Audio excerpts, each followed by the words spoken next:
tardes amigos, ¿cómo están? Bienvenidos a RG en vivo. Tenemos muchísima información para compartir con todos ustedes. Ya faltan pocas horas para la gran fiesta mariana de nuestro país.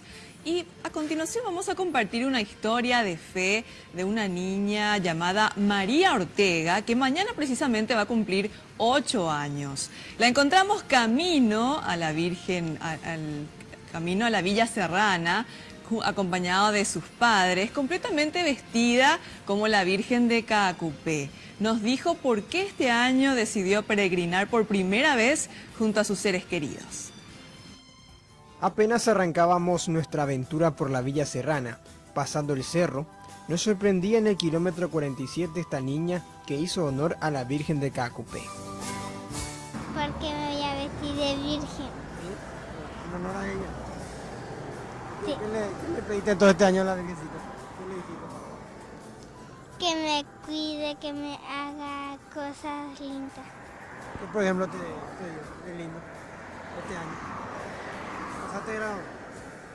Una pasera ya, pero voy a ver mi libreta. ¿Qué hiciste? ¿Qué te dio la Virgencita? ¿Te cuidó? Me pidió que sea valiente.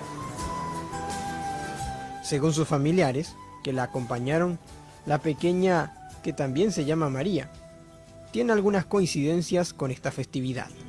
Y por motivo de que es su cumpleaños el 8 de diciembre, y justito y todo el año sin enfermedad, todo sin problema, la escuela todo bien, y ahora sus 7 años por motivo de su vestimenta para la Virgen.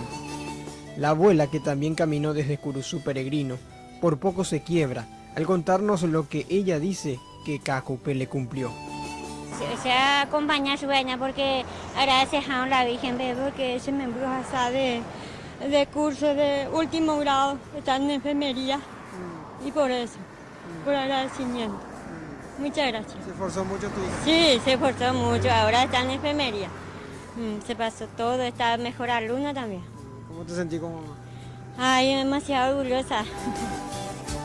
Con María, otros peregrinos iban a cierta distancia antes de los días de más gente.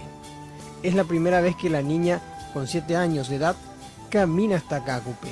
La dejamos porque su objetivo es llegar hasta la basílica, y así se despide llena de fe y alegría.